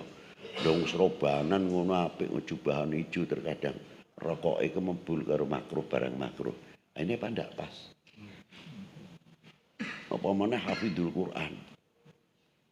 Wis lisane biasa hafidul Quran. Pakaiane ngono tok. Apa mbok yo ngurmati awake sing hamilul Quran nganggo pakaiane sing apik sithik. Ngurmati Qur'ane sing disangga ning awake. Nah itulah. Mbok ngurmatilah. Wong dia hamilul Quran, pakai pakaian yang bersih sing rada apik titik. Maksudnya ngurmati. Tapi karena dia hafal Quran tapi tidak tahu takdimil Quran. Urwe takdimil Quran asal maca nganggo wudu, macane khusyuk sudah. Hanya sebatas itu. Padahal pakaian pun tertuntut kalau dia merasa hafidul Quran. Piye carane ngurmati Quran sing ning awake. Lho itu. Sepele kan kelihatannya. Lah itu. Katakan enteng itu. Padahal beratun itu. Banyak lagi yang menjadikan sebab fitnah-fitnah di antara keluarga, murid, atau sampai pakaian juga bisa menimbulkan satu fitnah. Apalagi keluarga. Jelas yang mendapat tantangan di akhirat itu pertama kali ditanyakan.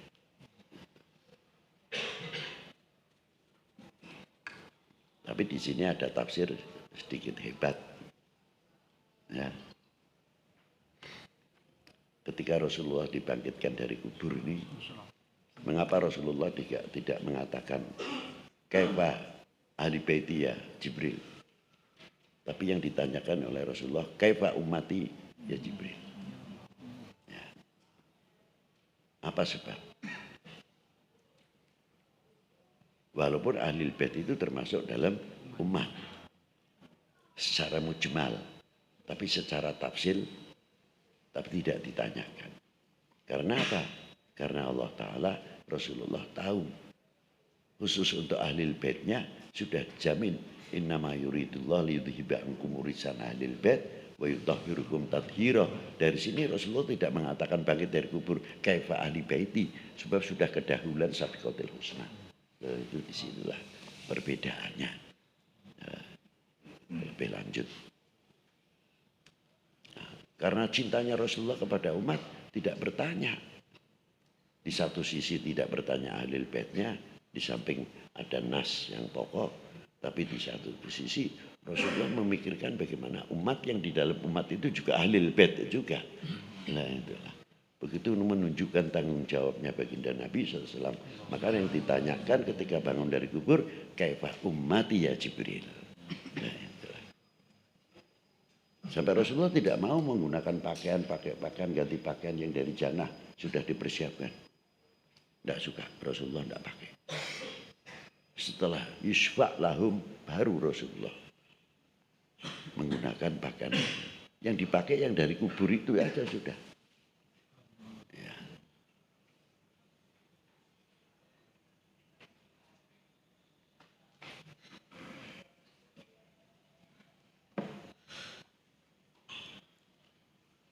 Ada pertanyaan lagi, apa di dalam kubur itu, Bib? Semua kan ada satu hadis yang menerangkan, wala hablun, tidak satu benang pun yang menutupi badannya. Apakah itu termasuk para anbiya? Tidak. Karena ismahnya Allah Ta'ala memberikan bukan fi hayati dunya faqat, bal ismahnya Allah Ta'ala yang diberikan kepada para anbiya sampai akhiratun masih terjaga ismahnya.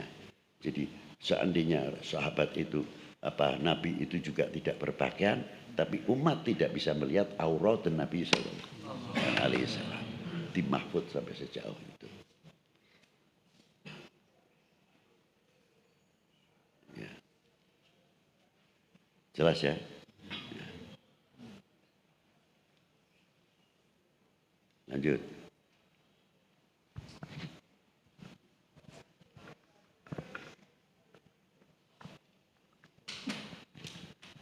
Ngapunten, dalam mengamalkan membaca sholawat ada sebuah keterangan,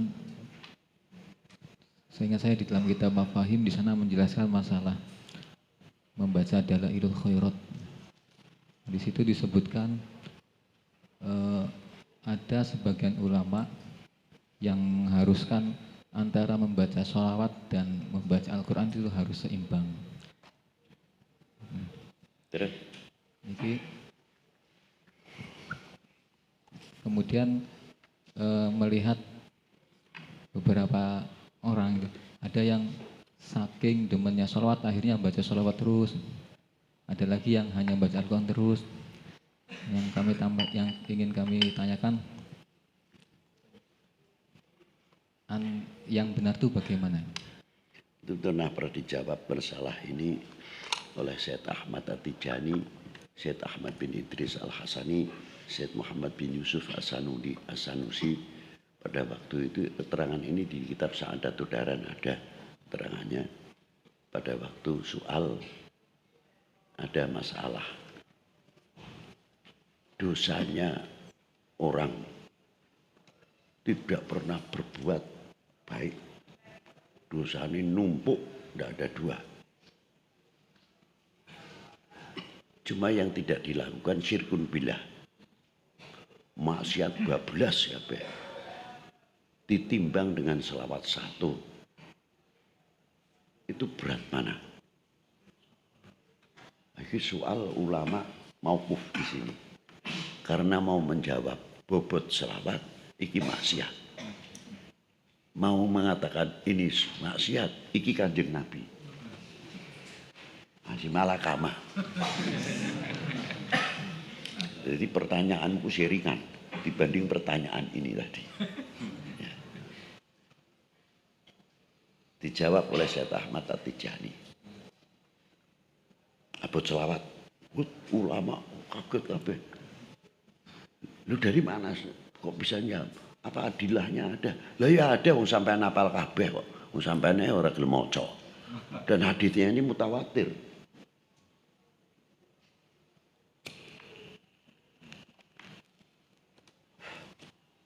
Apa diantaranya? Qala Nabi sallallahu alaihi wasallam, man shalla alayya marratan wahidatan sallallahu alaihi biha asyron. Lah jare Syekh Ahmad Tijani, siji ae sing rahmate Allah taala aja asyron, sing iso ngukur rahmate Allah taala sapa? Kok diukur dosa semono iku apa-apanan. Durung apa-apa dibanding satu rahmate Allah taala, apalagi asyron, kan gitu.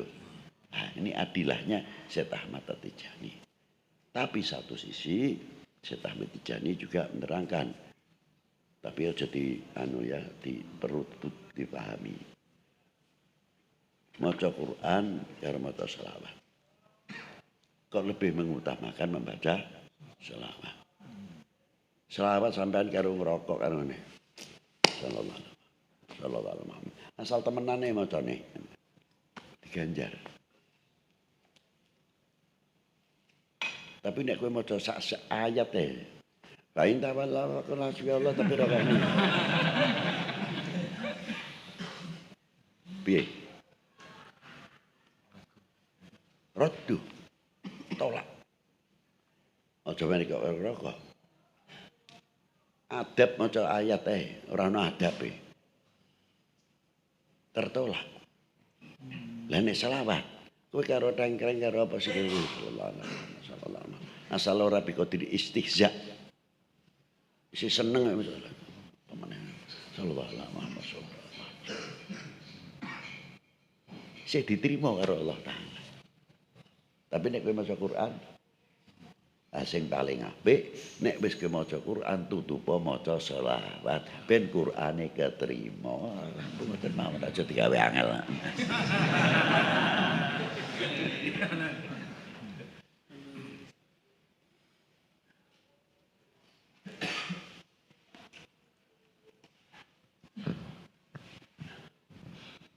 Jadi itu diimbangi. Lanjut.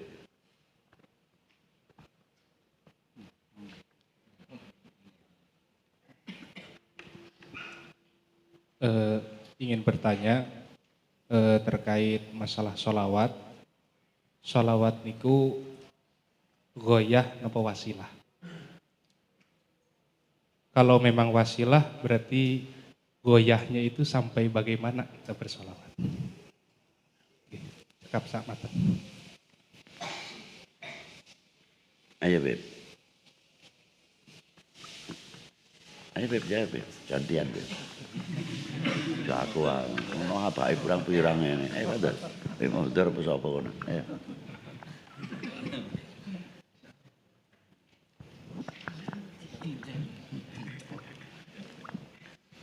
La ghayatun nas la yudrak. Lah ya ora.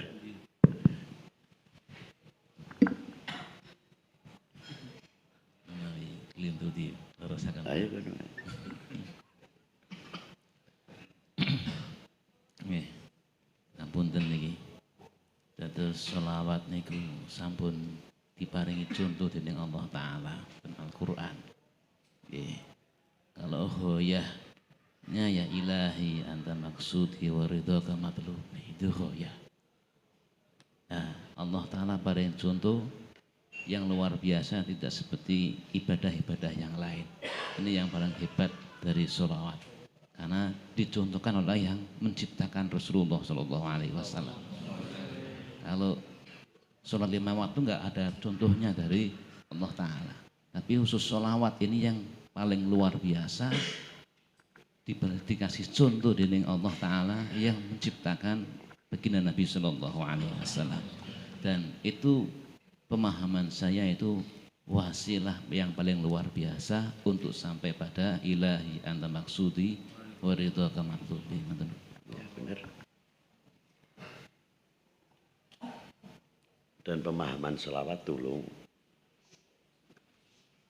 Jangan dikira kita innallaha wa malaikatahu yusholluna ala nabi ini sendiri. Kita kan di sini ada perintahnya. Ya ayyuhalladzina amanu shollu alaihi wa sallimu taslima.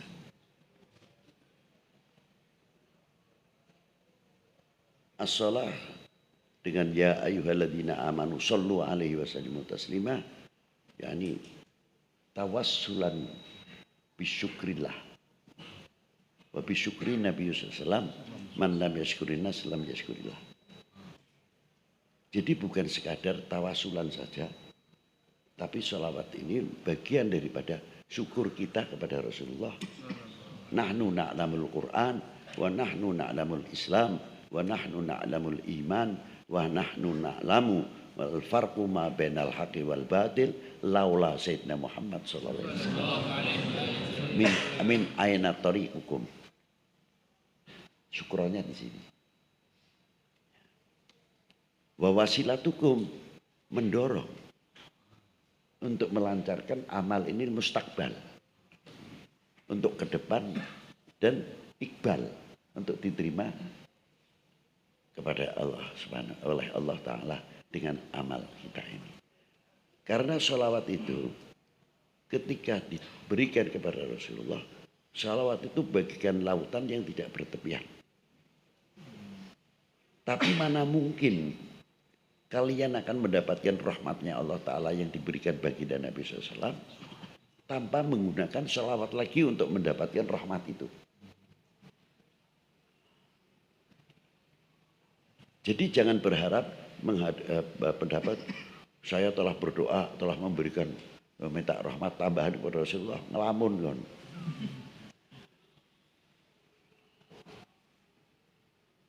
Saya mau tanya, sungai sebesar apapun sungai yang mengalir ke lautan, yang untung itu sungainya apa lautnya? Bukti ini berapa laut sungai yang banjir kayak apa memenuhi, malah larinya semua kemana? Ke laut. Apa dadak lautnya pindah jadi kebek? Tidak ada. Justru yang untung sungainya. Jadi salawat itu yang untung bukan Rasulullah, yang untung sebetulnya yang membaca salawat. Kita bisa menggapai mendapatkan rahmat dari Allah Ta'ala yang diberikan kepada Nabi, ialah dengan salawat lagi. Kita baru mendapatkan. Makanya salawat kita itu ke Rasulullah di samping mahabbatan, tapi wasyukron lahu sallallahu alaihi wasallam. Itu intinya di situ. Untuk menambah syukur kita, fa'alaikum bisolat ala Nabi sallam. Di samping itu muwassilan wa tawassulan. Itu. Menghubungkan.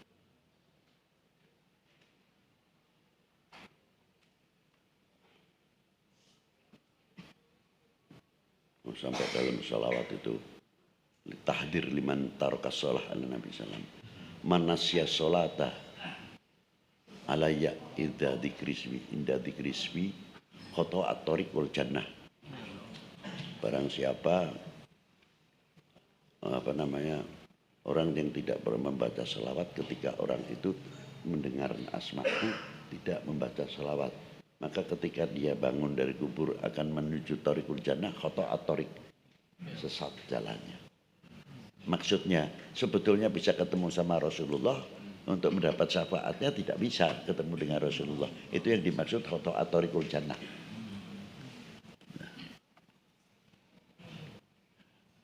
Bukan jalan sendiri menemukan surga, enggak. Tapi artinya khoto at-tariqul jannah, dia akan sulit untuk bertemu dengan Rasulullah SAW yang mempunyai syafaatil kubro.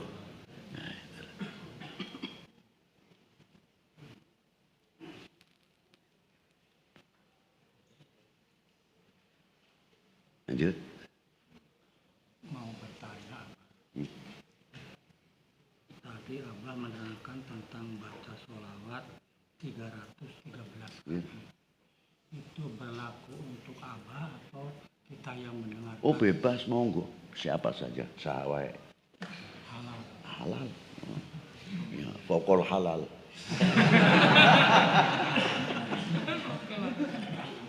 Alhamdulillah. Yang berikutnya, saya sering kliwonan. Mendengarkan ceramah, ya lupa ya ingat. Tapi yang ingat itu hadiah Fatihah, Kulhu 3 kali, Falak Binas 1 kali, terus Al-Fatihah lagi, Astagfirullahaladzim tahu berapa kali, Sholawat tahu berapa kali, Zikir tahu berapa kali, Alhu berapa kali. Itu kan Abah belum pernah bilang boleh dilakukan. Ya saya ini orang bodoh. Kalau sampai rumah karena pelajaran yang dengar lewat kitab-kitab itu lupa, yang hanya itu. Kalau mengamalkan itu halal. Kan sudah menjalankan torekot. Jadi itu bagian pendorong torekot.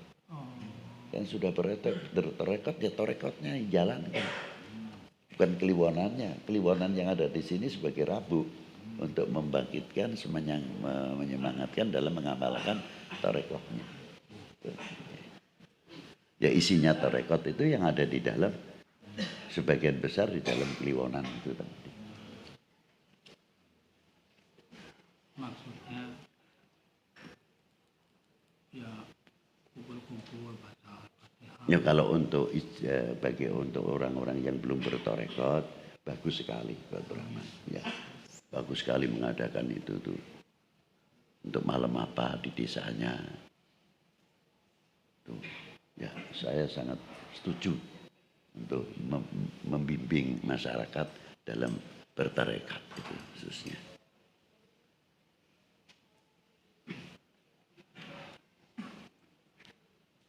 Lanjut.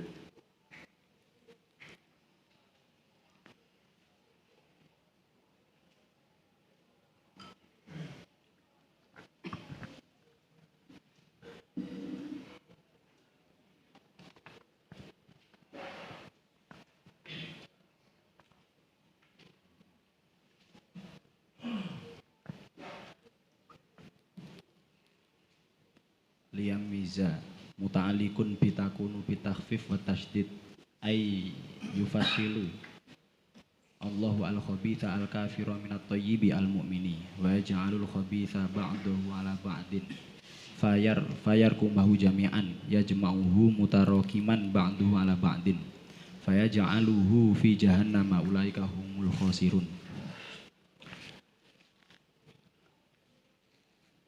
Untuk memisahkannya, Allah memisahkan antara orang-orang yang kotor yaitu orang-orang kafir dari kebaikan yaitu orang mukmin, dan Allah menjadikan orang-orang yang buruk perilakunya sebagian atas sebagian yang lain. Kemudian Allah akan mengumpulkan seluruhnya dengan bertumpuk-tumpuk sebagian atas sebagian yang lain dan menjadikan mereka di neraka jahanam. Mereka itu adalah orang-orang yang merugi. Qul lilladzina kafaru ka Abi Sufyan wa ashabihi iyantahu anil kufri wa qitalin nabi sallallahu alaihi wasallam yufar lahum ma qad salafa min a'malihim wa iyaudu ila qitalihi faqad madat sunnatul awwalin ay sunnatuna fihim bil ihlaki fakada naf'alu bihim. Katakanlah kepada orang-orang kafir seperti Abi Sufyan dan teman-temannya, jika mereka menghentikan dari kekufuran dan memerangi Kanjeng Nabi Shallallahu Alaihi Wasallam, maka akan diampuni bagi mereka dosa-dosa yang telah lalu dari amal-amal mereka. Dan jika mereka mengulangi kembali memerangi Kanjeng Nabi, maka telah berlalu sunnahnya, telah berlalu keadaan orang-orang yang terdahulu, yaitu sunnahnya Allah terhadap mereka dengan menghancurkan mereka. Itu bahasanya panjang yang mengenai Abu Sufyan. Sebab Abu Sufyan itu nas yang pertama kali kan, ya, tapi akhirnya dia menjadi at-tulaqa. Keislamannya Yazid maupun Yazid bin Abi Sufyan dan Muawiyah bin Abi Sufyan semuanya adalah at-tulaqa. Nah, itu bahasanya sendiri. Insyaallah sehat walafiat. Besok tarikh jangan lupa. Amin. Ya Rabbana